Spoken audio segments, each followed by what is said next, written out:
Making your first sound on a mouthpiece can be very frustrating. You set up and you blow and only air comes out.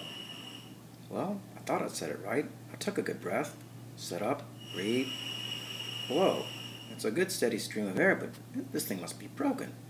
Okay, well, how about if I go to step 1 and then step 2? Yeah, this has got to make it work because this is what you showed me the first time.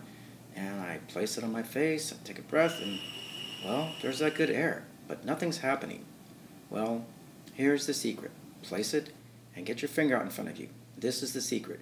Bring your finger up and close off the mouthpiece. Breathe as you bring it up and close it. This will make back pressure and help your lips to be engaged. And release. And there's the buzz you wanted. Yay, it worked. That's so awesome. So let's go ahead and reset again.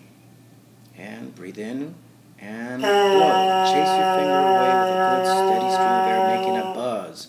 There's that buzz. Breathe in, cover up, blow. And it makes it work just like that. And there's really nothing else to it. Just blow steady air and it works. Yay! Now you're happy.